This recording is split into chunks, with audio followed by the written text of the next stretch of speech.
ॐ सर्वमङ्गलमाङ्गल्ये शिवे सर्वार्थसाधिके शरण्ये त्र्यम्बके गौरी नारायणी नमोऽस्तुते। ॐ सर्वमङ्गलमाङ्गल्ये शिवे सर्वार्थसाधिके शरण्ये त्र्यम्बके गौरी नारायणी नमोऽस्तुते।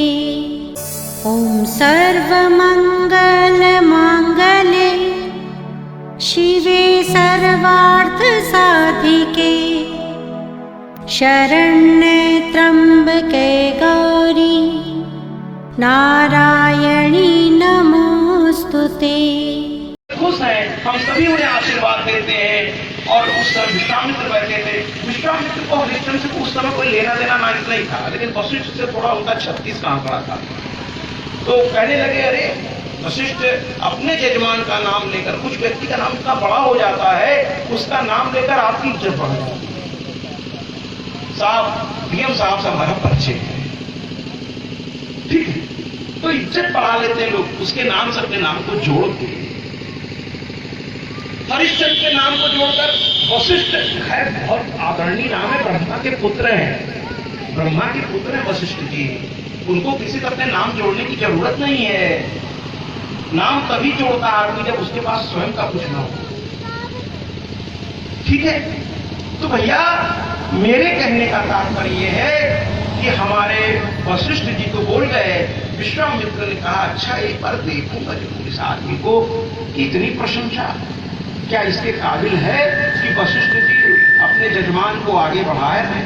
पुरोहित का कर्तव्य होता है अपने यजमान को आगे बढ़ाए। ये कर्मकांडी ब्राह्मण बड़े आदरणीय हैं, ये अपने लिए बेचारे कुछ करते ही नहीं, जो करते हैं अपने यजमान के लिए करते हैं। सारे मंत्र दिन दिन भर भूखे प्यासे रहकर अनुष्ठान को पूरा कराते हैं और उसका पुण्य संकल्प के साथ यजमान की झोली में डालते हैं। ये खाली हाथ से, इसीलिए मैं कहता हूँ इनकी आत्मा को दुखी मत कीजिएगा। जब भी कभी कोई कर्मकांड करवाइए आपसे, तो इनको संतुष्ट करिएगा। अगर ये असंतुष्ट होकर चले गए तो उस कर्मकांड का फल आपको नहीं मिलेगा। जिनके द्वारा आप कर्मकांड को पूरा कराते हैं या कोई भी एक अनुष्ठान, जो व्यक्ति उसके प्रमुख हैं, अगर वो ही आपसे असंतुष्ट हो गए तो उसका प्रतिफल उल्टा हो जाता है। और लगे हाथ में विप्र से भी कहना चाहूंगा कि जब देने वाला अपने भावानुसार दे रहा हो तो आप में तृप्ति होनी चाहिए। अब ये नहीं कि वो देता जाए और आप तृप्त ही ना हो, वो भी ठीक नहीं है। और देने वाले में दैन्य भाव होना चाहिए। देते समय अहंकार नहीं होना चाहिए कि अरे देखिए मैं ये दे रहा हूं। शास्त्र कहता है देने वाले में दैन्य भाव हो। दैन्य माने बड़े झुक कर, अरे महाराज मैं क्या दे सकता हूं, आपने इतना बड़ा कार्य किया है, इतना सब अनुष्ठान पूजन, ये कुछ नहीं है, ये तो बस दक्षिणा के रूप में, तो क्या आप नहीं दक्षिणा देंगे तो मेरा कार्य पूरा नहीं होगा। ये कुछ दैन्य भाव। और लेने वाले में तृप्त भाव। अरे आपने बहुत दिया, अब वो चाहे जो दिया हो, आप यही कहिए, अरे आप प्रसन्न रहिए, खुश रहिए, आपका ये अनुष्ठान पूरा हुआ, आपने बहुत दे दिया, तृप्त है। ब्राह्मण का मतलब ही होता है, सुदामा चरित्र में कहते हैं, बाभन के धन केवल भिक्षा। उसको इकट्ठा नहीं करना चाहिए। बाकी आज की भौतिकवादी युग में बहुत सारी आवश्यकताएं हैं, मैं इसे इनकार नहीं करता, लेकिन ब्राह्मण में तृप्ति। प्रयागराज में मैं रहता हूँ, वहाँ घाट पर जब पूजा पाठ होती है, मैंने वहाँ कुछ चीजें देखी तो मुझे अच्छी नहीं लगती। कोई कितना भी दे दे, वो जब ज्यादा कोई देता है तो सोचते हैं कि और दे सकते हैं। मैं सबकी बात नहीं कर रहा हूँ, वहाँ कुछ बड़े संतोषी भी हैं, जो आप देते हैं स्वीकार है सब। और अधिकतर लोग ऐसे हैं, लेकिन कुछ लोग लालच में पड़ जाते हैं, तो जानते हैं उससे यजमान परेशान हो जाता है और वो कसम खा लेता आगे से नहीं आऊंगा। तो वो भी नहीं होना चाहिए। जो यजमान ने उठा के दे दिया आपके भरण पोषण के निमित्त, उसको स्वीकार करिए। और यजमान को भी सोचना चाहिए कि हम कम से कम ब्राह्मण देवता को इतना तो देते हैं कि उसके समय का मूल्यांकन, लेकिन उसने जो किया है उसका कोई मूल्यांकन तो हो ही नहीं सकता। जो उसने कर्म कांड करा उसका कोई आर्थिक आप उसको दे भी नहीं सकते। वो तो बेसकीमती होता है, वो बिकता नहीं है। लेकिन ब्राह्मण देवता ने जो समय दिया, सारा काम छोड़ करके आपके लिए, उनका कोई और जीविका नहीं है, तो कम से कम इतना दे दीजिए कि उसको तकलीफ हो, उसके परिवार भूखे न रहे, बस इतना दे दीजिए। मैं कोई राजपाट इनके लिए नहीं और अपने लिए कुछ कह ही नहीं रहा। मैं तो विप्र देवताओं के लिए कह रहा हूँ, इसीलिए मैं जहाँ जाता हूँ विप्र देवता हमको बड़े घेर लेते हैं। कथाएं समाप्त होने के बाद वो कुछ लोग आपको मुझे आंसू आते हैं कि महाराज पहले व्यास देता जो अपने को छोड़कर हम लोग के बारे में बोलता रहा, आपने अपने लिए कुछ कहा है नहीं। तो ऐसे मित्रों को प्रणाम, आप सबको प्रणाम। कथा को आगे बढ़ाते हैं। इस तरीके से ये बात आगे बढ़ी। अब हरिश्चंद्र जो है अपने राजकाज में थे। एक दिन वो जंगल में जा रहे थे, एक औरत बड़ी जोर जोर से रो रही थी और हरिश्चंद्र गए, राजा होने के नाते पूछे क्यों रो रही हो? तो कहने लगे महाराज मैं इसलिए रो रही हूं क्योंकि मुझे एक सन्यासी अपने बस में करना चाहता है। कहे सन्यासी किसी को बस में क्यों करेगा? ऐसा राजा ने कहा। कहे मैं मंत्र हूं, मैं स्त्री वेश में हूं जरूर, लेकिन मैं मंत्र हूं, मैं मंत्र हूं, स्त्री वेश में हूं। और वो सन्यासी विश्वामित्र जी महाराज हैं और वो उस मंत्र को सिद्ध करके अपने बस में करना चाहते हैं और मैं उनके बस में नहीं होना चाहती, मैं उनके बस में नहीं होना चाहती। और वश में इसलिए नहीं होना चाहती क्योंकि मैं थोड़ा स्वतंत्र प्रवृत्ति की हूं मैं। तो कहने लगे कि अच्छा मैं बात करता हूं सन्यासी। अब देखिए राजा यहाँ गलती कर रहा है, मर्यादा से बाहर जा रहे हैं, वो तपस्या कर रहे हैं, वो कुछ कर नहीं रहे, तपस्या कर रहे हैं। आप कौन होते रोकने वाले? संविधान भी अधिकार देता है, मूल अधिकार है पूजा पाठ। आप अपने धर्म के अनुसार अपना पूजा पाठ करिए, उसको कोई नहीं रोक सकता, वो आपके मौलिक अधिकार हैं। तो कुल मिलाकर के ये गए और कहते लगे अरे आप ऐसा कैसे कर रहे हैं? आप तपस्या करने से देखिए वो स्त्री रो रही है। विश्वामित्र की आंखें खुल गई, तपस्या खत्म हो गई। विश्वामित्र को बड़ा क्रोध आया और देखा ये तो हरिश्चंद्र है। क्या मैं जिसको सोच रहा था एक बार मिलूंगा, लेकिन वो तो संत हैं, भूल गए थे। लेकिन जब इसने धृष्टता की तो कहे बताओ इसको देखो ऐसे बात करता है संतों से। उस समय कुछ नहीं बोले, वहां से अपना ब्रह्मदंड उठाया, कमंडल उठाया, माला उठाई, चले गए। लेकिन क्रोध में आ गए और वहां जाकर मायावी सुअर उन्होंने पैदा किया और मंत्र शक्ति से वो सुअर उनके उद्यान में गया, उद्यान नष्ट करने लगा। राजा उसको दौड़ाते हुए भागे, सैनिकों के बस में आ नहीं रहा था। राजा पीछे पीछे, सुअर आगे आगे करते करते बहुत दूर जंगल में ले गया। सुअर तो गायब हो गया, मायावी था। लेकिन राजा बेचारे जो है फंस गए, उनको रास्ता नहीं पता चल रहा था किधर से लौटकर अयोध्या पहुंचे। प्यास अलग लगी थी, भूख अलग लगी थी, बड़े परेशान थे बेचारे। उसी समय विश्वामित्र ने फिर वेश बदला और ब्राह्मण वेश में आकर के जाकर के हाथ जोड़ करके विश्वामित्र जी आपको आपका कल्याण हो, हे यजमान आपका कल्याण हो, आपका कल्याण हो।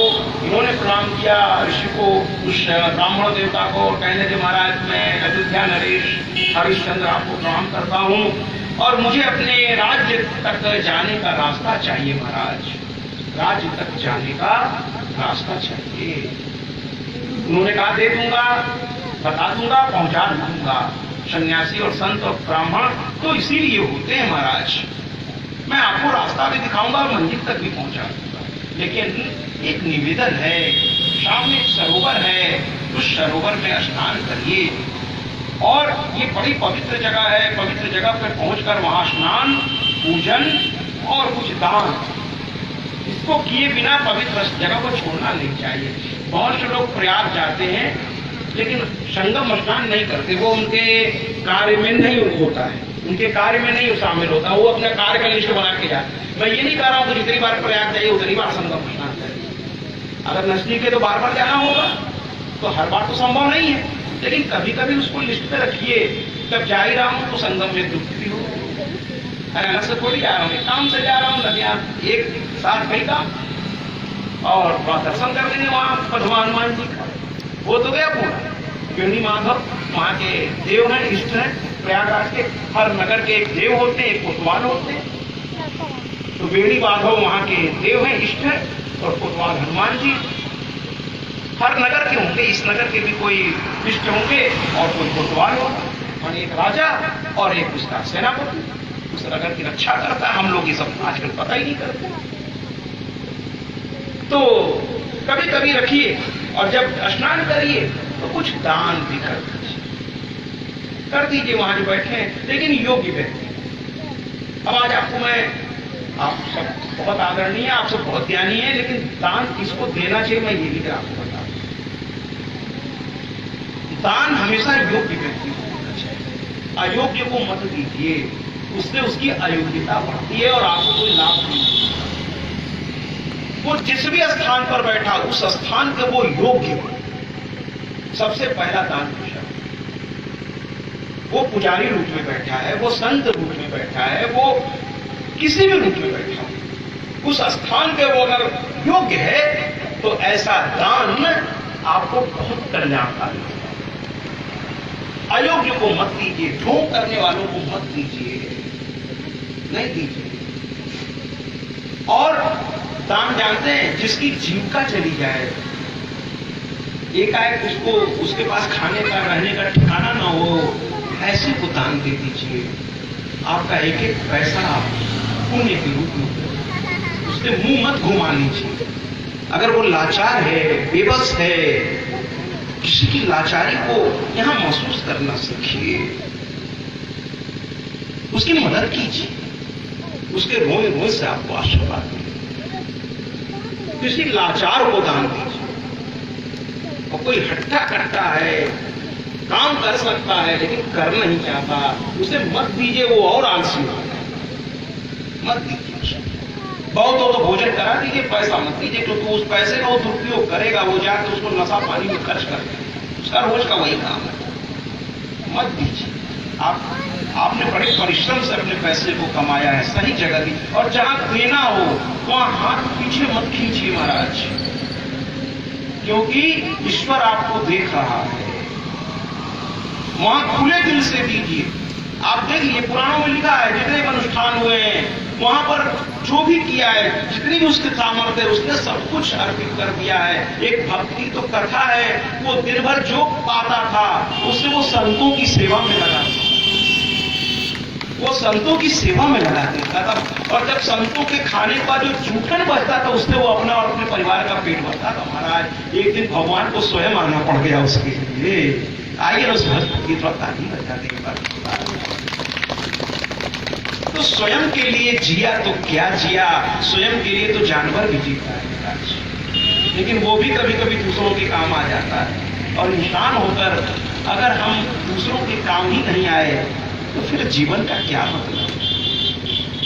तो आइए इस बात को आगे बढ़ाते हैं। और राजा जो है कहते हैं ठीक है ऋषिवर, स्नान किया, दान के लिए पूछा, और अक्षत, पुष्प, जल जो हमारे पंडित जी संकल्प दिलाते हैं, विश्वामित्र ने संकल्प दिलाया। और मैं पंडितों से कहूंगा उसमें कोई राशि निर्धारित मत कीजिए, ये तरीका बहुत गलत है। आप किसी को जबरदस्ती मत करिए, आप उसमें एक शब्द बोल दीजिए बिना उनसे पूछे, यथाशक्ति यथा भक्ति, यथाशक्ति यथा भक्ति, सामर्थ्य अनुसार। जबरदस्ती लिया हुआ दान भी फलीभूत नहीं होगा महाराज। और जब ऐसा पंडित जी कह दें तो जजमान का भी कर्तव्य है कि यथाशक्ति उन्होंने कहा है, ये नहीं कहा है कि आप है ना। एक बार कुछ सिक्के मेरे पास इकट्ठे थे तो मैंने एक दुकानदार को देने लगा, मैं कहा ये सामान का पैसा ये ले लो। तो कहता महाराज ये जो सिक्का है ना ये सब मंदिर के आरती में चढ़ा दो। मैंने जो कहीं ना चले वो भगवान को चढ़ा दिया, बताइए। और फिर आप कहते हैं भगवान हमारी सुनी नहीं रहा, क्योंकि भगवान इसकी चाहत नहीं रखता, लेकिन आपका भाव तो देख रहा है। आपके पिता अगर आप सर्विस में हैं, अच्छी जॉब में हैं, और गांव आ रहे हैं, घर आ रहे हैं, तो अपने माता पिता के लिए कुछ लेकर आइए। आपके माता पिता आपसे उम्मीद नहीं करते भैया, नहीं करते। हाँ जीवन भर तो उन्होंने आपको खिलाया, वो आपसे क्या उम्मीद करेंगे। आप उन्हीं के बल पर तो हैं, लेकिन क्या आपका कर्तव्य नहीं बनता? इसी तरह मंदिर जाते समय वहां के मंदिर के लिए आप बहुत कुछ खरीदते हैं। मैं एक हनुमान मंदिर के पुजारी जी के साथ गीत में वो थे मधुकर जी, वो प्रधान पुजारी थे हनुमान मंदिर के। तो कभी कभी मैं चला जाता था, उनके पास बैठता था और मंगल को वो स्पेशली बुलाते थे, आइएगा व्यास जी। मैं कहते ठीक है आएंगे, तो बैठा रहता था। मैं देखता क्या था, एक से एक लोग आते हैं शहर में, तो आप जानते हैं बड़ी बड़ी कारें, और वो 2-2.5 किलो मिठाई बहुत महंगी वाली, पुष्प खूब बड़ा सा, और भी बहुत सारी सामग्री। उनकी पत्नी साथ में ड्राइवर या नौकर पूरी थाल सजा के पंडित जी को दिया। पंडित जी पूरी श्रद्धा से पूजा चढ़ाए, सब कुछ चढ़ाया, वापस कर दिया। चरणामृत खुद पंडित उठा के हाथ में। चलते समय महाराज आपको बताएं, कुछ लोग तो कुछ नहीं और कुछ लोग 11 रुपए रखते, माने 1000 रुपए की मिठाई, 100-150 का फूल माला, पेट्रोल लगाकर गाड़ी, लेकिन पंडित जी के नाम पे 11 रुपए। फिर आप कहते हैं महाराज, अरे महाराज सोचिए जरा, 11 रुपए में आजकल क्या होता है, इस पंडित जी का कैसे काम चले? कोई और रोजी रोटी करते हो तो फिर ठीक है। इसीलिए बहुत से पुजारी बड़े दुखी हैं, वो मंदिरों से हटने लगे हैं। महाराज धर्म संकट आ जाएगा। तो कहते हैं आप पेट भरने तक का नहीं मिलता, दिन दिन भर सेवा करता हूं भगवान की, कोई तो आता ही नहीं। जो आता है 117 देश के लोग देख रहे हैं, केवल मैं आपसे नहीं कह रहा, 117 देश के। ये समझिए इस बात कि पंडित जी के लिए भी कम से कम, मैं ये नहीं कह रहा हूं कि 1000-2000, कम से कम 51 रुपया तो रख दीजिए महाराज। 11 रुपए पंडित जी के लिए, और कुछ लोग तो उतना भी जरूरी नहीं समझते। मैं नाम नहीं लूंगा क्योंकि वो दिक्कत हो जाएगी। एक बहुत बड़ी पावर प्लांट लगा इस एरिया में, आप समझ गए मैं कहां की बात कर रहा हूं। तो उस प्लांट में मुझे जाने का अवसर मिला। श्रीमद देवी भागवत की कथा के उपलक्ष्य में वहाँ के बड़े अधिकारियों से मिलने का सौभाग्य मिला। तो वहाँ पंडित जी, बड़ा प्यारा सा मंदिर है, काफी भव्य मंदिर है, बड़ा ही प्रांगण है, और वो भी शायद लाइव देख रहे हैं क्योंकि वो भी जुड़े हैं मुझसे, मुस्कुरा रहे होंगे। मैं नाम नहीं ले रहा हूँ, पंडित जी घबराइएगा नहीं, तो मैं नाम नहीं ले रहा हूँ इशारे में, लेकिन मुझे कहना है वो मैं कह दूंगा, तो कहना जरूरी है। तो मैं पंडित जी से पूछ बैठा, इतने बड़े बड़े अधिकारी हैं, लाखों लाखों रुपए तनख्वाह है इनकी, तो महाराज आप तो बड़े सुखी होंगे, यहाँ मंदिर भी इतना भव्य है। कहने लगे महाराज दिन भर मैं ही भगवान के पास रहता हूँ, कौन आता कौन? यहाँ तो रात हुई पार्टी शुरू, मंदिर कौन आता है? कोई नहीं आता। कोई जो रिटायर हो जाते हैं, जो बुजुर्ग हो जाते हैं, उनमें से एक आध कभी कभार आते हैं महाराज, वो भी दर्शन करके चले जाते। फिर हम कहे आपका काम कैसे चलता है? कहने लगे बस महाराज कुछ निर्धारित शुल्क यहाँ मुझे मिल जाता है, बस ऐसे जैसे तैसे चल रहा है, भगवान की सेवा में बस लगा हूं। बड़ा दुख हुआ सुन, इतना भव्य प्रांगण, इतना भव्य मंदिर, वो जाता नहीं हुआ। ऐसा हो गया है हमारा समाज, हम अपने जड़ से ही अलग हो रहे हैं। अपने माता पिता से मिलने का समय नहीं है, अपने गुरु के पास जाने का समय नहीं है, अपने इष्ट के पास जाने का समय नहीं है। विश्वास करिए एक दिन भगवान आएगा और कहेगा सचमुच अब तेरे पास समय नहीं है, चल, और आपको जाना पड़ेगा। ये होगा ये सत्य है। कहते हैं मौत से किसकी यारी है, आज मेरी तो कल तेरी बारी है। ध्यान रखिए, छोटा वाला उठा दो। इसलिए जो ईश्वर दिया है पान फूल, उसमें सबका हिस्सा निकालिए, केवल अपने लिए मत रखिए, अपने परिवार के लिए भी निकालिए, अपनी धर्मपत्नी के लिए। और कुछ पति तो बड़े ताव से कहते हैं ये सब कुछ मेरा है। अरे भैया सिर्फ आपका नहीं है, अगर ये धर्मपत्नी घर नहीं संभालती आपका, तो आप बाहर की जिंदगी को अच्छे से नहीं, आप परेशान रहते। तो आप जिनकी आप पत्नियां नहीं है उनसे पूछिए, उनको घर अंदर बाहर सब देखना।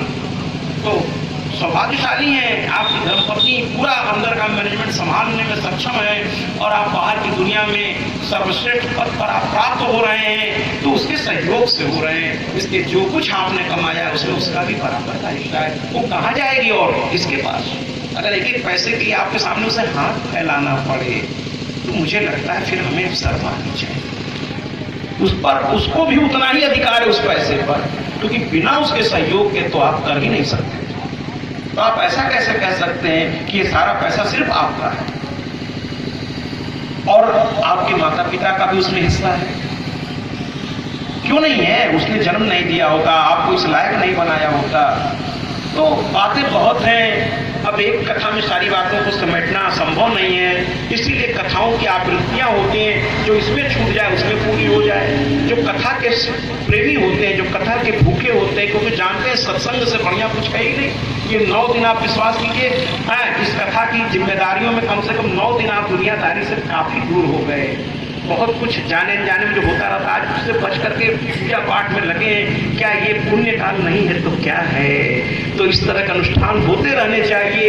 उतने समय तक तो आप संसारिक चीजों से अलग होकर भगवान के नजदीक बैठते हैं, और ये नजदीकी उनकी एक वायु का कण भी आप तक पहुंच गया, अरे विश्वास कीजिए आपका जीवन धन्य हो जाएगा। क्या आपको ये बात अच्छी नहीं लगी? आया कीजिए मंदिरों में, आया कीजिए ऐसे अनुष्ठानों में, और सब मिल करके ऐसे अनुष्ठान आए दिन आयोजित कीजिए। कम से कम इस भौतिकवादी दुनिया में कुछ दिन तो ईश्वर का नाम है।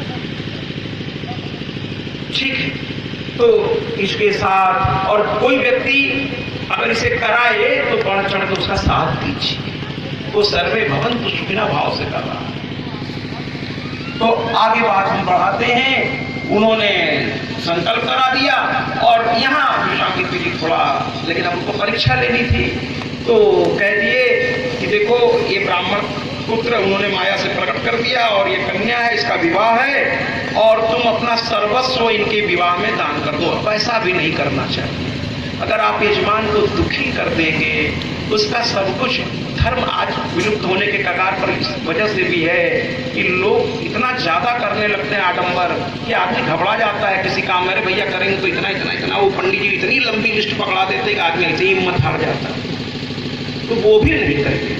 दोनों को समझना होगा, यजमान को समझना होगा, पंडित उसके दरवाजे से भूखा न जाए, और उसको इतना दे दीजिए को याद करे।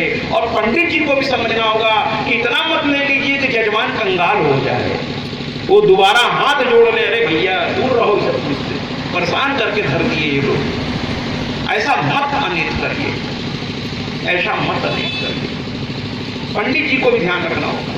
तो विश्वामित्र जी ने यहाँ कह दिया पूरा राज्य इसका पुत्र को दे दीजिए, और कुछ इन्होंने सोचा नहीं, इनके मुंह से निकल गया ठीक है, और संकल्प पूरा हो गया। अब जब संकल्प पूरा हो गया तब महाराजा ऋषि समझ पाए, अरे तो सब कुछ ले लिया मेरा, ये तो सब कुछ ले लिया। लेकिन हरिश्चंद्र से एक चीज सीखिए, एक शब्द उन्होंने कठोर नहीं बोला। उनको ईश्वर में विश्वास था, ईश्वर सब देख रहा है, मैं अपने कर्तव्य को हूं, मैंने इसका अपमान नहीं किया, अब ये कर रहा है, अब की बार गलती ये कर रहे हैं। और वो भारी भारी मन से लौट आए, उनकी सेना आ गई उनको खोजते हुए, उनके साथ वो अयोध्या रात बीती। पत्नी ने पूछा क्या हुआ, उन्होंने पूरी घटना बता दी। सुबह होते ही ये पहुंच गया। कभी छोड़ा नहीं, कभी छोड़े नहीं सच्चे लोग। आइए ना इस गीत के माध्यम से देखें कि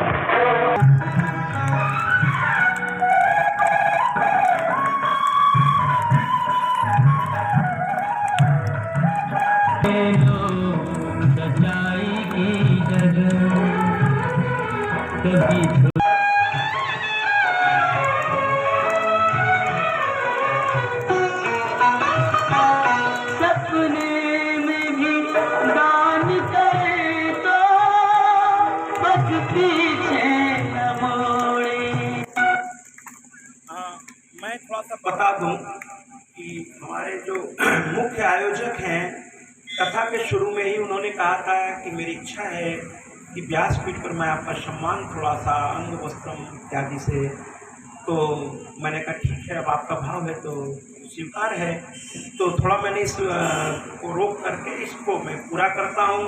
इनके भाव को तालियों से स्वागत करें और मैं इनके भाव को प्रणाम करता हूँ।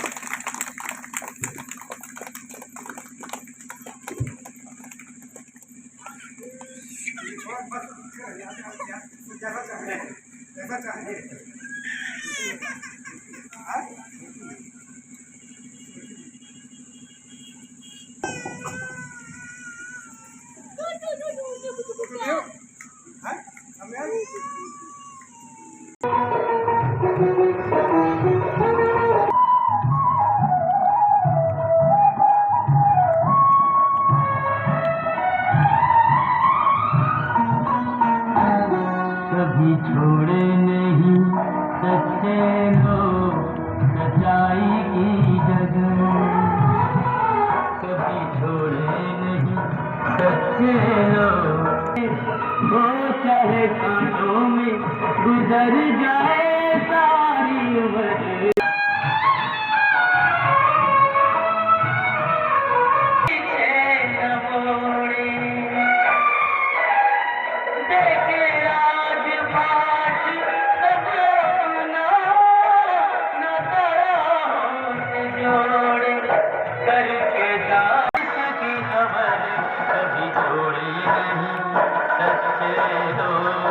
सच्चाई की जगह कभी छोड़े नहीं,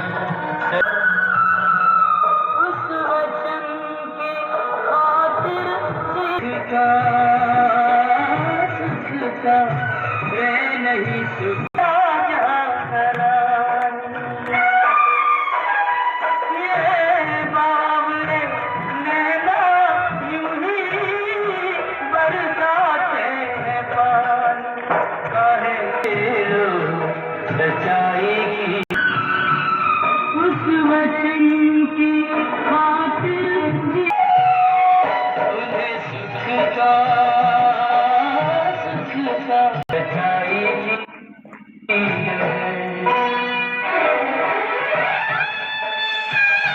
दरबार की अब हरिश्चंद्र के दुख का शुरुआत हो गई। ये लोग निकल पड़े, फिर विश्वामित्र सामने आ गए। कहने लगे महाराज इतना बड़ा दान आपने दिया, आपकी कृति बहुत दूर तक रहेगी, लेकिन दान के साथ दक्षिणा देना पड़ता है, ये शास्त्रोक्त नियम है।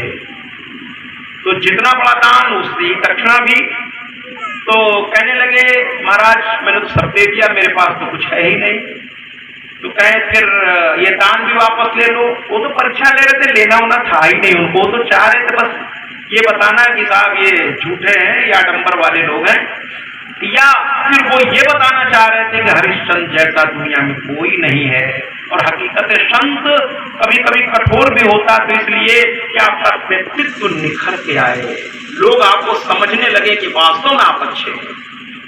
तो उन्होंने बड़ा कठोर रूप अपनाया।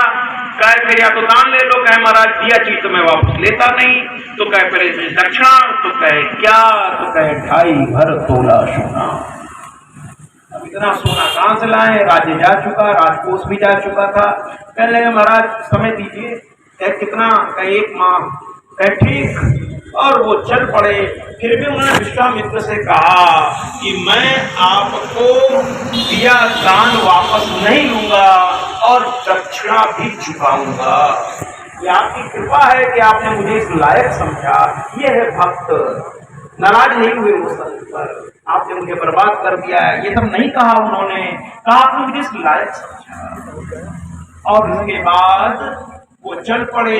अब पृथ्वी पूरी उनकी थी अयोध्या में, उसमें राज्य पृथ्वी पूरे पृथ्वी पर हुआ करती थी। अब कहे पूरी पृथ्वी पर मेरा राज्य है, तो दान मैंने कर दिया और दान दी गई वस्तु का उपभोग नहीं कर सकते, बड़ी ध्यान दीजिएगा। तो कहे कि पृथ्वी तो दान कर दी मैंने।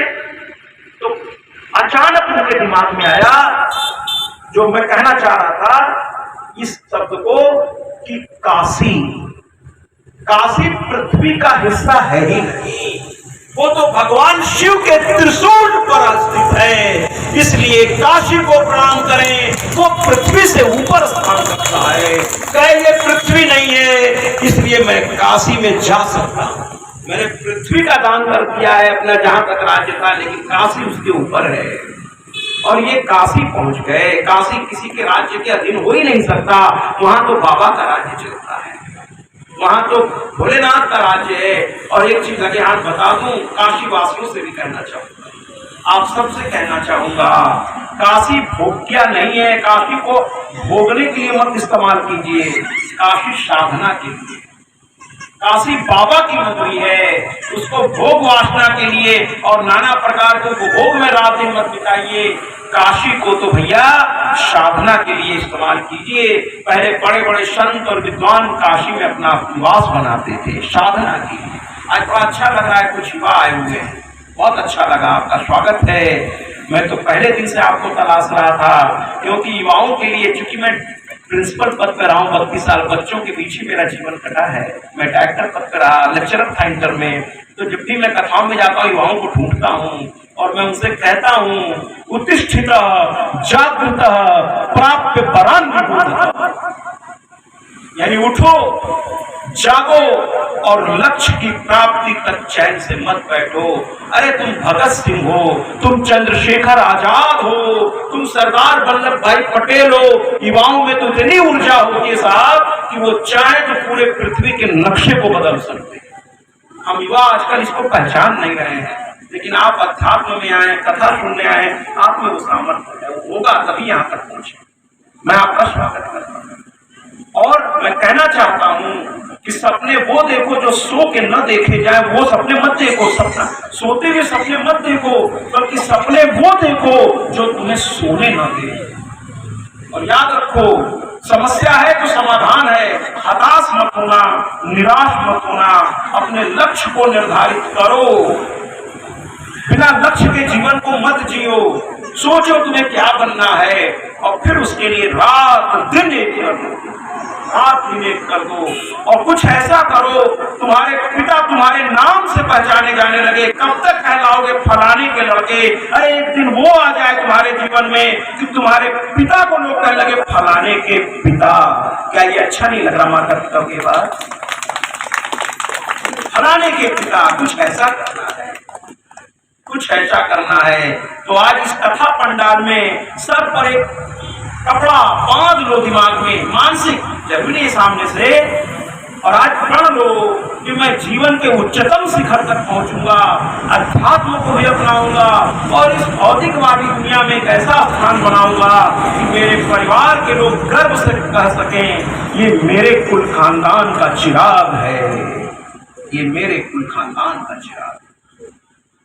नशा से दूर रहिए, मोबाइल इत्यादि से उतना ही इस्तेमाल कीजिए जितनी आपके जीवन में बहुत सी कमजोरियां आपको घेर लेती हैं और आपके ऊर्जा को नष्ट कर रही हैं। उन कमजोरियों से दूर रहिए। माताओं पिताओं से कहूँगा अपने बच्चों को ले आइए, कल भर और है, मैं कुछ उन्हें बता के जाऊंगा, हो सकेगा आपके घर का अच्छा होगा, बहुत अच्छा संसार आपका होगा, लेकिन मेरी बातों से शायद और अच्छा होता है। लिवाइए अपने बच्चों। तो कहने का तात्पर्य ये है कि मैं यहाँ पर बात को अब आगे बढ़ाते हैं और हरिश्चंद्र जो है काशी पहुंच करके सोचने लगते हैं, तब तक फिर ये आ जाते हैं। विश्वामित्र कहते हैं भैया 1 महीना पूरा होने जा रहा है, क्योंकि पैदल अयोध्या से काशी उस समय कोई संसाधन नहीं था और रथ हाथी घोड़ा तो ये दान कर चुके थे, तो पैदल जाने में ही 1 महीना खर्च हो गया। 1 दिन बचा है। अंत में विश्वामित्र कहते हैं अगर आज शाम तक तुमने मुझे दक्षिणा नहीं दी तो तुम्हारा दान व्यर्थ हो जाएगा। उन्होंने कहा ऐसा कैसे होगा, दान कैसे व्यर्थ हो जाएगा, मैं दक्षिणा दूंगा। और अंत में दोनों पति पत्नी फैसला करते हैं और अंत में सबसे पहले शिव्या अपने आप को बेचने के लिए आगे आ जाती है। बहुत विस्तार में कथा है, लेकिन अभी और कथाएं मुझे उठानी है। तो शिव्या बिक जाती है, रोहित को लेकर एक ब्राह्मण के घर चली जाती है। हरिश्चंद्र रोने लगते हैं, मैं कैसा भागा पति हूँ कि अपने ही दान को पूरा करने के लिए अपनी पत्नी को आज मुझे बेचना पड़ रहा है। सब रो रहे हैं क्योंकि जानते ही अपने किसी कमजोरी के लिए, अपने किसी भोग वासना के लिए अपनी पत्नी को नहीं बेच रहा है। ये तो धर्म के कार्य में आज ये ऐसा कुछ हुआ है, परिस्थिति है, उसकी परीक्षा चल रही है। लोगों ने उसे बुरा नहीं कहा। अंत में हरिश्चंद्र ने वो पैसा उठा के विश्वामित्र को दिया। उन्होंने कहा महाराज अभी कहाँ हुआ पूरा इतने बड़े दान की दक्षिणा? तो उन्होंने कहा मैं स्वयं को बेच दूंगा। स्वयं को चांडाल के हाथ बेच दिया। न चाहते हुए राजा हरिश्चंद्र श्मशान घाट पहुंच गए। वहां लोगों से कर लेकर चंडाल को देने लगे। लेकिन इसी के साथ जैसे ही वो दान की राशि उन्होंने विश्वामित्र को दी, आकाश से पुष्पों की वर्षा होने लगी। कहने लगे राजा हरिश्चंद्र की, राजा हरिश्चंद्र की। इससे वो हरिश्चंद्र हो गए। यानी सन्यासी को उन्होंने एक शब्द नहीं कहा, सब कुछ लुटा बैठे, यहाँ तक कि अपने आप को बेच दिया धर्म की रक्षा के लिए। आकाश से पुष्प वर्षा हुई। विश्वामित्र गदगद हो गए। उनकी आंखों में आंसू आए, लेकिन परीक्षा पूरी नहीं हुई थी। आंसुओं को उन्होंने रोका और कहा जाओ राजा, तुम्हें मैं ऋण से मुक्त करता हूं। राजा चंडाल वेश में कहने लगे अस्पताल में 12 महीने का समय वहां गुजार दिया उन्होंने। एक दिन रोहित खेलता हुआ जंगल में था, वहां सर्प ने डस दिया। रानी से क्या ब्राह्मण से बोली मेरा पुत्र सर्प ने डस दिया। ब्राह्मण ने कहा पहले घर का काम पूरा करो तभी जाओगी। वो भी परीक्षा ले रहा था। रानी रोते रोते पूरे घर का काम पूरा करते करते रात्रि हो गई। रात्रि में पहुंची, अंधेरे में जंगल में पुत्र की लाश पड़ी है। वो वहां रोने लगी, बेमर वो रोने लगी। रोते रोते पुत्र की लाश को उठाया। तब तक ऐसे पहरेदार आ गए, कहे तुम बच्चा खाने वाली जान लगती हो। देखिए महाराज, रानी जिसके सामने बड़े बड़े बोलने की हिम्मत नहीं कर पाते थे। वक्त बदलता है तो कैसे बदलता है। कहे तुम बच्चा खाने वाली डायन लगती हो। उसके बाल पकड़ के घसीटते हुए स्मशान घाट और चंडाल से कहने लगे इसको मार डालो। चंडाल ने हरिश्चंद्र को आदेश दे दिया। हरिश्चंद्र के हाथ कांपने लगे। अभी अपने रानी को पहचान नहीं पा रहे। दुख में अच्छे अच्छों के शरीर बदल जाते, दुख में शरीर कुछ और हो जाता है। पहचान नहीं पा रहे थे। राजा रानी को नहीं पहचान रही थी, रानी राजा को नहीं पहचान रहे थे। और उसी समय राजा एक गीत गुनगुना पड़े। वो गीत तो इस समय उपलब्ध नहीं है, क्योंकि वो उस समय की बात थी। उनके भाव रोने लगे वो। लेकिन एक गायक के गीत के माध्यम से मैं उनके दर्द को कुछ हद तक आप तक पहुंचाता हूं कि राजा के दिमाग में उस समय इस समाज के प्रति, इस संसार के प्रति वो क्या कहते हैं कि बेमरोबत बेवफा दुनिया है ये दुनिया। क्या दुनिया, इस दुनिया में रहने का क्या लाभ। ये दुनिया ऐसी है।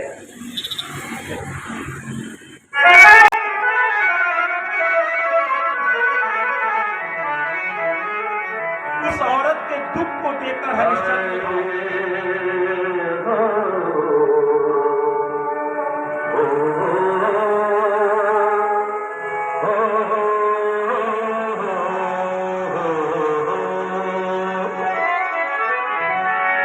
ये गजल है न गीत है कोई, ये मेरे दर्द की कहानी है। मेरे सीने में सिर्फ मेरे सीने में सिर्फ शोले हैं, मेरी आँखों में सिर्फ पानी है। सामने एक लाश पड़ी है बच्चे की। कभी बेकसी ने मारा, कभी बेकसी, कभी बेकसी ने मारा। गिला मौत से नहीं है, गिला मौत से नहीं। चलता नहीं, वो मौसम है ये बदलता नहीं। मुकद्दर पे कुछ जोर चलता नहीं, वो मौसम है ये मुझे हर किसी ने गिला मौत के नहीं है, गिला मौत के नहीं है। मुझे जिंदगी ने मारा,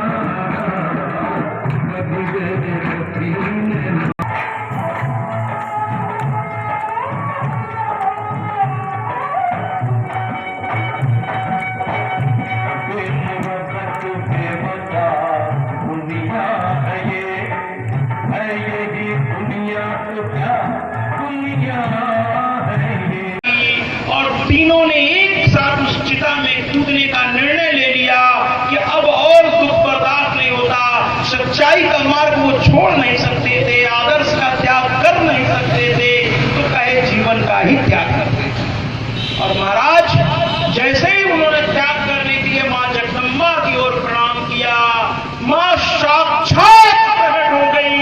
आइए न जगदम्बा को प्रणाम और तालियों से स्वागत करें। जयकारा शेरा वाली दा, बोल साचे दरबार की। और इंद्र भगवान उनके आदेश से आ गए, समस्त देवी देवता उनके आदेश से आ गए, और स्वयं विश्वामित्र भी आ गए। कहे महाराज बस प्रतीक्षा पूरी, परीक्षा भी पूरी, सब कुछ पूर्ण हो गया। इंद्र ने आगे बढ़कर के कहा मां के आदेश पर कि अब मां का साक्षात आपको दर्शन भी प्राप्त हो गया, अब आप स्वर्ग की ओर चले। राजा ने कहा मैं अपने पुत्र का अभिषेक कर दूं। और देखिए राजा का दिल कहने लगे मेरी प्रजा में भी जो इस योग्य हो उन्हें भी लेकर चलिए। वो लोग अयोध्या पहुंचे, वहां पर गौरी का राज्याभिषेक धूमधाम से हुआ। और फिर राजा अपने योग्य श्रेष्ठ व्यक्तियों के साथ इंद्र के साथ विमान पर बैठे महाराज। इंद्र साथ में लेकर उनको बैठे और लेकर स्वर्ग की ओर प्रस्थान कर दिया। तो देखा आदर्श का जीवन, सत्य का जीवन, धर्म आधारित जीवन का कितना बड़ा फल सामने आता है। आइए ना तालियों से इस गाथा को समाप्त करते हुए अगली कथा में हम अब एक अच्छे व्यक्ति की गाथा हुई। अब जरा एक दुष्ट की बात करिए, क्योंकि सिक्के के दो पहलू होते हैं, अच्छे और बुरे। एक दुर्गम नाम का राक्षस था। अब यहां से माताओं का एक एक करके प्रादुर्भाव होगा। अब आप बड़े भाग्यशाली हैं, एक एक करके सारी माताओं की कथाएं आएंगी। लेकिन एक मैं क्या कहूं, पहला दिन हम लोगों का चला गया और उसके बाद कथा शुरू हुई। कोई बात नहीं, जब दोबारा कथा लेकर के मैं आऊंगा तो देखिए 9 दिन का एक सत्र होता है, तो बहुत सी चीजें ऐसी होती हैं परिस्थिति बस, समय अभाव की बस, वो उस सत्र में नहीं हो पाती। इसका मतलब ये नहीं कि कथा पूर्ण नहीं होगी, कथा पूर्ण होगी, लेकिन इसीलिए आवृत्ति, जो कथा की आवृत्ति जब सुना जाता है तो जो व्यास होते हैं हर कथा की कुछ नई चीजें भी लेकर आते हैं, तभी तो उस कथा का आनंद आता। कभी इसमें जो छूट रहा है परिस्थिति के चलते, समय अभाव के चलते, क्योंकि वस्तु स्थिति से आचार्य जी भली बात है, कैसे कैसे परिस्थिति में कथा हो रही है, तो इसलिए वो 9 दिन का पूरा सामग्री। लेकिन प्राचार्य जी के घर में माँ की कृपा से जब भी होगा, हम सब, और कहीं भी कथा होगी, कहीं भी होगी, तो कथा पूर्ण ही होती है, पूर्ण होगी और दिव्य होगी। बस समय का थोड़ा ध्यान रखना होता है, उसका एक एक पल बर्बाद न हो, तो कथा पूर्ण ही होगी। तो यहाँ समय थोड़ा सा अभाव रहा, कोई बात नहीं, जितना कथा हुआ उसका रस भी कम नहीं है। अर्ध श्लोकी देवी भागवत है, आधा श्लोक भी पुण्यदायी है, तो हम लोग तो इतनी कथा सुनता है। कथाएं बहुत हैं, 18,000 श्लोक है भैया, 318 अध्याय है, 12 स्कंद है, एक सत्र में इसको संपूर्ण। इसलिए अब कुछ कथाओं को दूर से प्रणाम करते हुए मैं आगे बढ़ूंगा, लेकिन वो अगली कथा मैं पूरी करूंगा जब भी कभी आऊंगा इस क्षेत्र में। आप सबके आदेश और आशीर्वाद और माँ की कृपा से पूर्ण करूंगा इस कथाओं के साथ, उन कथाओं को भी ले आऊंगा। लेकिन अब परिस्थितियां हैं, कल अंतिम दिन है, इसलिए कुछ कथाओं को प्रणाम करूंगा, लेकिन फिर भी कोशिश रहेगी अधिकतम कथाएं आप तक पहुंचा दूं। आप भूखे प्यासे कथा के प्रेमी हैं, आप बैठे हुए हैं, तो मेरी कोशिश तो रहेगी जितनी हो सके मैं करूं। थोड़ा आप सहयोग करिए, थोड़ा समय दीजिए मुझे। तो मैं इस आसन से उठने वाला नहीं हूं, जबकि मैं व्रत रहता हूं सुबह से, लेकिन आचार्य जी बहुत व्यवस्था रखते हैं उसकी, इनको मैं प्रणाम करता हूं। मैं मेजबान के रूप में नहीं, एक आतिथ्य मेजबान के रूप में थोड़ा ख्याल रखते हैं। तो कुल मिलाकर के अब एक एक करके देवियों का प्रादुर्भाव होगा और तैयार हो जाइए एक एक देवी का स्वागत करने के लिए। सबसे पहले माँ दुर्गा का आह्वान करते हैं। कैसे आई इस पृथ्वी पर? ऐसे तो नित्या है, वो नित्या है, नित्य स्वरूपा है, लेकिन आई कैसे?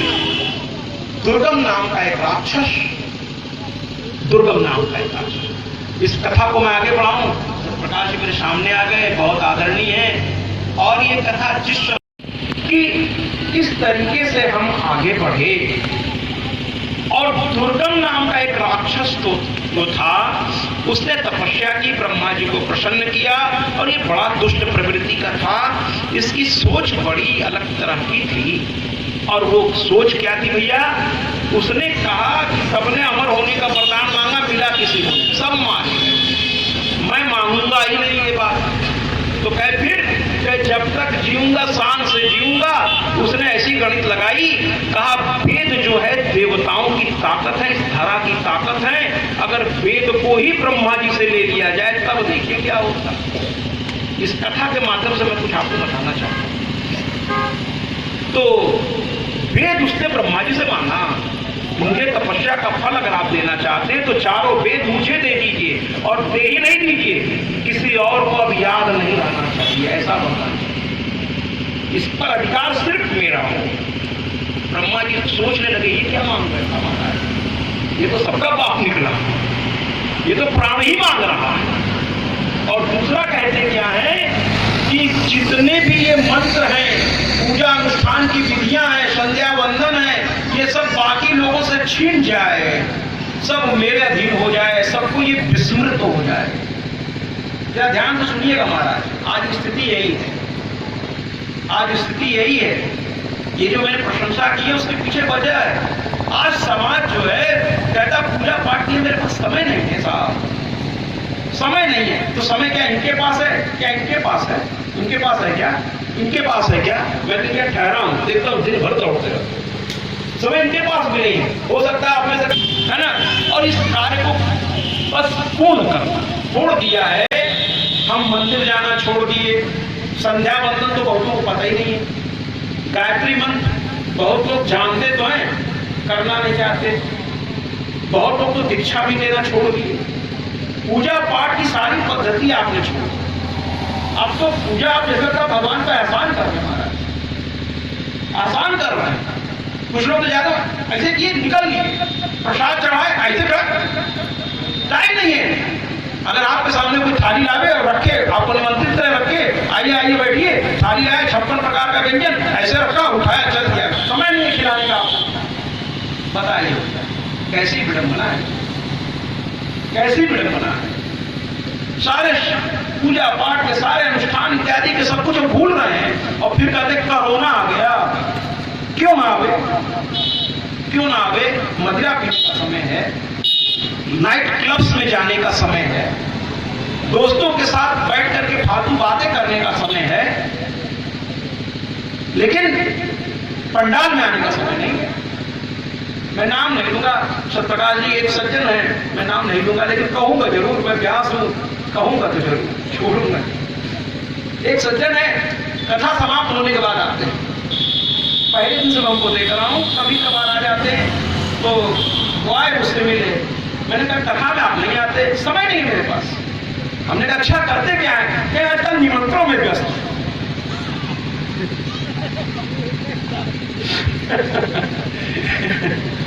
समय नहीं है। क्या मैंने तो पहले सब प्रकार से कहा था, मेरे पास समय नहीं है। हमने करते क्या है? इतना व्यस्त है तो करते क्या है? क्योंकि अडानी अंबानी भी समय निकाल देता है पूजा के लिए। सबसे पहले वो पूजा करता है, उसके आप पुजारी लगे हुए, पूजा करता है और माता पिता को प्रणाम करता है, तब घर से निकलता है। जबकि उसको इतना समय नहीं है कि वो गाड़ी से चले सड़कों पर, वो हेलीकॉप्टर से जाता है, उसके पास एक एक सेकंड का हिसाब किताब रहता है, लेकिन वो भी पूजा पाठ के लिए समय निकालता है। और हम आप कहते हैं समय नहीं है, मुझे हंसी आती उस व्यक्ति पर। फिर मैंने कहा इससे ज्यादा बात करना उचित ही नहीं, इस लायक ही नहीं, उनके पास समय नहीं है। इसलिए तो कहते हैं शादियों में जाना हद है साहब,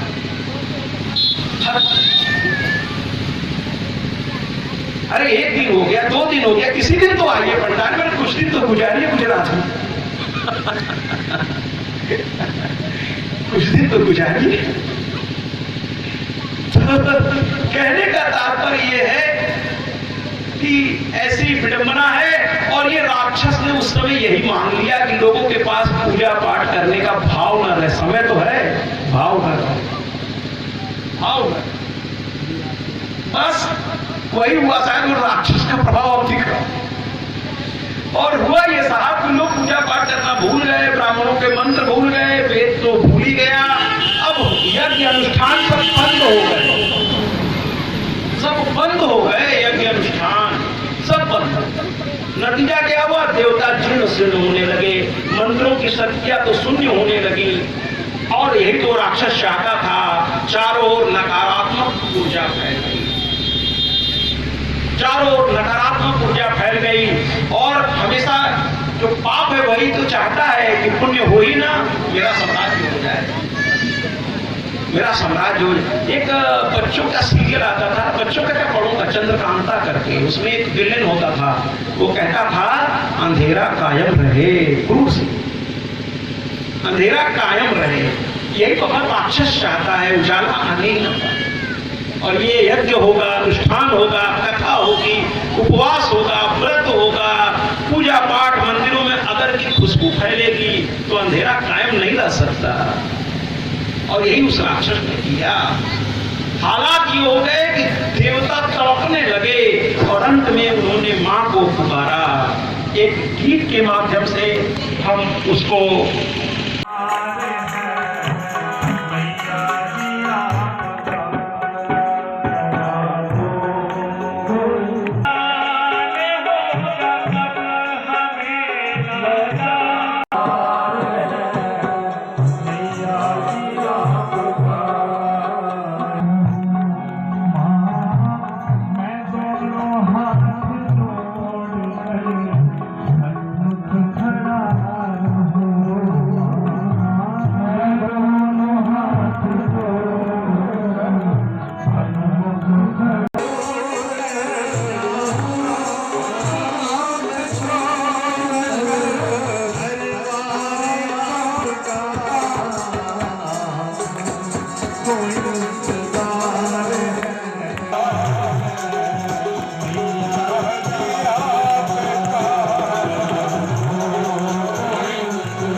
सच्चे दरबार की जय। आज के सामने साक्षात अष्टभुजी, सहस्त्रभुजी या चतुर्भुजी, जिस रूप में समझना हो समझ लीजिए।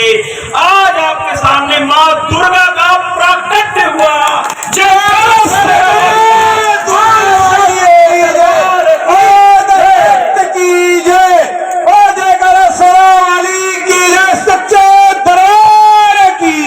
जयकारा शेरवाली दा बोल साचे दरबार की जय। माँ दुर्गा का प्राकट्य हुआ। दुर्गा का मतलब ही है जो दुर्गति का नाश करते। दुर्गा अर्थात दुर्गति का नाश कर देती है।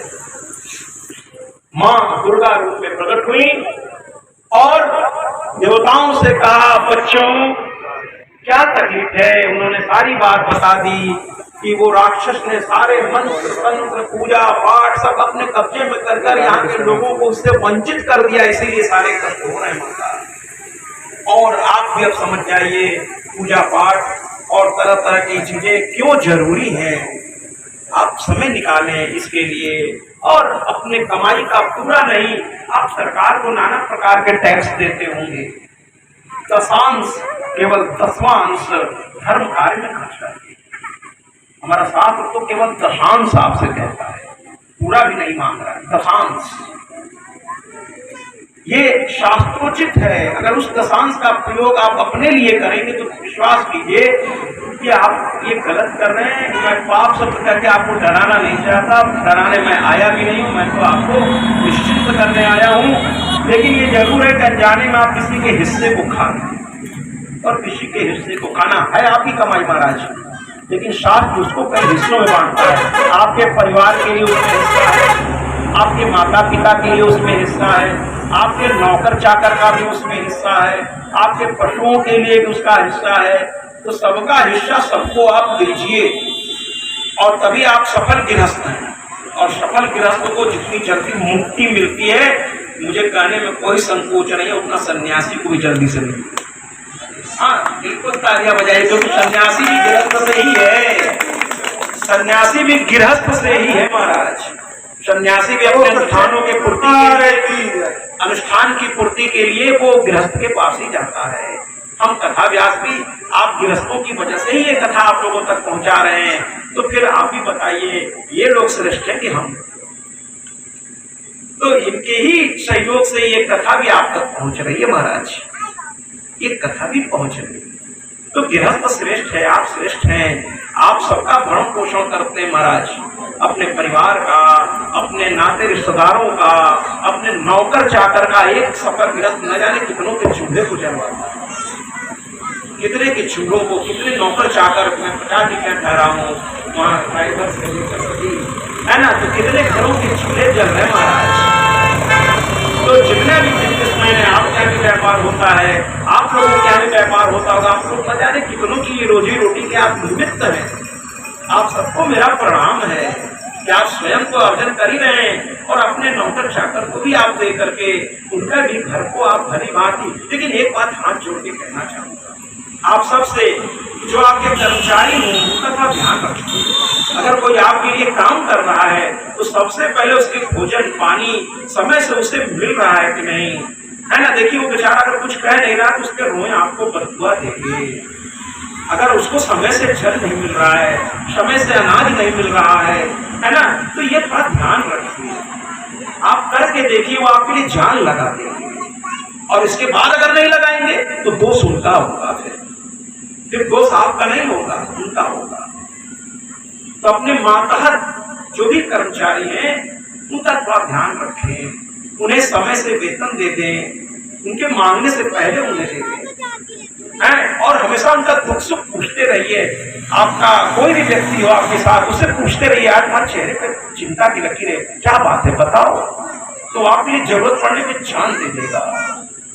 और अगर नहीं देता है तो फिर आप कहने की जरूरत नहीं, दुनिया उसे नमक हराम करेगी, दुनिया उसको नमक हराम करेगी। तो कहने का तात्पर्य ये है कि दुर्गम राक्षस के लिए दुर्गा का अवतार हुआ, और फिर माँ दुर्गा ने दुर्गम राक्षस का अवतार किया और सब कुछ वापस लिया, और लेकर के वेद जो है ब्रह्मा जी और ब्राह्मणों को सौंपा, और कहा अब इसको विस्मृत मत करना। पूजा अनुष्ठान कर्मकांडियों को सौंपा, समाज में इसको विस्तार करते रहना। कभी यज्ञ अनुष्ठान दान तप कभी रुकने नहीं चाहिए, ये निरंतर जारी रहने चाहिए। आप अपने जीवन का हर एक कार्य करते हैं तो भैया फिर ये काम को क्यों नहीं करते, इसको आप प्रमुखता इसलिए नहीं देते कि भगवान आपको नोटिस नहीं देता कि कई दिन से तुमने हमारा टैक्स नहीं चुकाया। सरकार से करके देखिए, तुरंत नोटिस आएगा, बकायदा आएगा साहब। और उसके बाद भी अगर आपने नहीं किया तो कुर्की होगी, नीलामी होगी। जरा ये बच्चे जो खेल रहे थोड़ा सा, तो कुर्की होगी, नीलामी हो जाएगी आपके घर की। भगवान बेचारा कुछ नहीं कहते, मैं बेचारा सब इस्तेमाल कर रहा हूँ, तो वो सर्वशक्तिमान है, वो फिर भी वो धैर्य रखे हुए हैं, आपको देखे जा रहे हैं, और आप उनको छोड़ के बाकी सब कर रहे हैं। कोई धार्मिक अनुष्ठान हो, आगे बढ़ करके जाइए उन लोगों के पास, कहिए भैया कोई हमारे लायक हो तो बताइए, कोई भी बताइए, आपने करने का हिम्मत किया, साहस किया। हम लोग तन मन से, हर तरीके से, तन मन धन से हम आपका साथ देंगे। और जानते हैं अच्छा आयोजक करता क्या बोलता है, कहता भैया हम आपसे कुछ मांगेंगे नहीं, आपको जो लगता है, आप स्वयं समझदार हैं, विद्वान हैं, पढ़े लिखे, आपको जहां लगता है वहां आप सहयोग स्वयं से करिए। मैं आपसे मांग करके आपको छोटा और अपने आप को छोटा नहीं करूंगा। आप अपने इच्छा अनुसार, आपको पढ़े लिखे हैं, समझदार हैं, आप देखिए जहां आपकी जरूरत है। कृष्ण ने राष्ट्रीय यज्ञ में स्वयं सबके खाने के बाद पत्थर उठाने का कार्य स्वयं से किया था, स्वयं से किया था।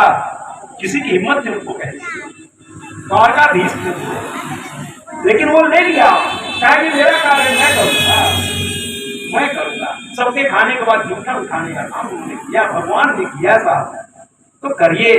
राम सेतु बन रही थी, गिलहरी ने, उसमें गिलहरी की हजूरी कितनी होगी, लेकिन वो भी मिट्टी ला के डाले थे। कोई आयोजन हो, आपका जो सामर्थ्य हो, आप अपने आयोजक का साथ दीजिए, उसके साथ खड़े हो जाइए, उसका हौसला बढ़ाइए, जिससे वो बार बार ऐसे काम करने के लिए उसके मन में प्रेरणा चाहिए।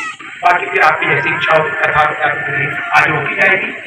सती का मतलब जो शब्द है वो सती है, और शिव कौन है? तो शिव है, शिव का उल्टा कर लिए, शिव शब्द को थोड़ा उल्टा कर दिए तो वशी हो जाता है। वशी यानी जो किसी के बस में ना आए, वो है शिव।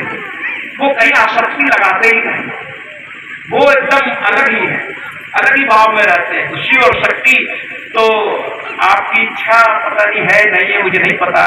फिलहाल मैं सत्र को अभी विराम देता हूँ, समय का अभाव है। कल शुरू करूंगा, जितना हो सकेगा करूंगा। कल आखिरी दिन है, अष्टम और नवम दिवस को एक साथ पिरोने का कार्य करूंगा और माँ से प्रार्थना करूंगा।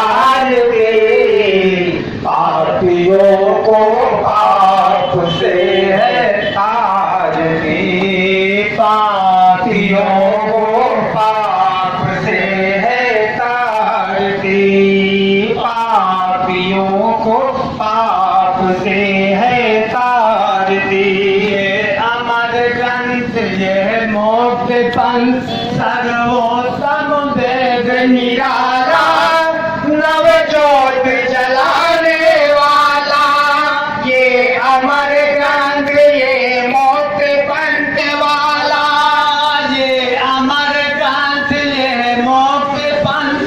सर्वोत्तम वेद निराला, नव ज्योत जलाने वाला, ये अमर ग्रंथ, ये मोक्ष पंथ। सर्वोत्तम वेद निराला, नव ज्योति जलाने वाला। जय माँ दुर्गे, जय माँ काली, जय माँ दुर्गे, जय माँ काली, जय माँ दुर्गे, जय माँ काली, जय माँ दुर्गे, जय माँ काली। माँ सरस्वती की आरती, पापियों को पाप से है तारी। आदि सत्य माँ जगदम्बे की आरती, पापियों को पाप से है तारी। पापियों को पाप से है तारी। पावन पुनीत ये अमर गीत, पापों को मिटाने वाला। मगन पुनीत ये अमर गीत, पापों को मिटाने वाला, मगर से कराने वाला। पावन पुनीत ये अमर गीत, पापों को मिटाने वाला, मगर से कराने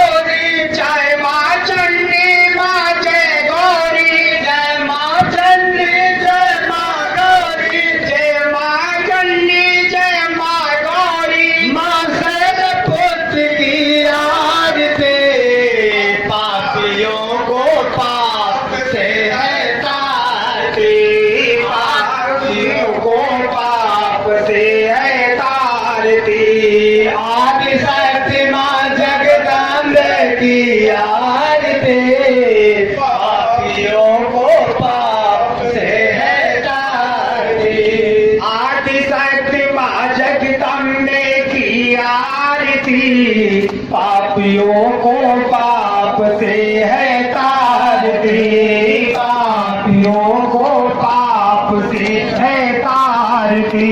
ये मधुर बोल जग पंथ खोल सतमार्ग बताने वाला, बिगड़ी को बनाने वाला। ये मधुर बोल जग पंथ खोल सतमार्ग बताने वाला, बिगड़ी को बनाने वाला। ये मधुर बोल जग पंथ खोल सतमार्ग बताने वाला, बिगड़ी को बनाने वाला। ये मधुर बोल जग पंथ खोल सतमार्ग बताने वाला, बिगड़ी को बनाने वाला। जय ब्रह्मचारिणी कुसुमांडा, जय ब्रह्मचारिणी कुसुमांडा, जय ब्रह्मचारिणी कुसुमांडा, जय ब्रह्मचारिणी कुसुमांडा।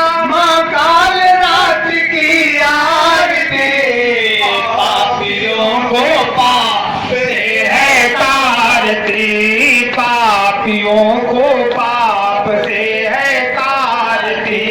आज सत्य माँ जगदम्बे की आरती, पापियों को पाप से है तारती। आज सत्य माँ जगदम्बे की आरती, पापियों को पाप से है तारती। कुछ करो जतन अनमोल रतन है सबको मिलने वाला, जपो आदि सत्य की माला। कुछ करो जतन मन मोल रतन सबको है मिलने वाला, जपो आदि सत्य की माला। कुछ करो जतन अनमोल रतन है सबको मिलने वाला, जपो आदि सत्य की माला। कुछ करो जतन अनमोल रतन सबको मिलने है वाला, जपो आदि सत्य की माला। जय कात्यायनी स्कंद माता, जय कात्यायनी स्कंद माता, जय। ॐ सर्वमङ्गलमाङ्गल्ये शिवे सर्वार्थसाधिके शरण्ये त्र्यम्बके गौरी नारायणी नमोस्तुते।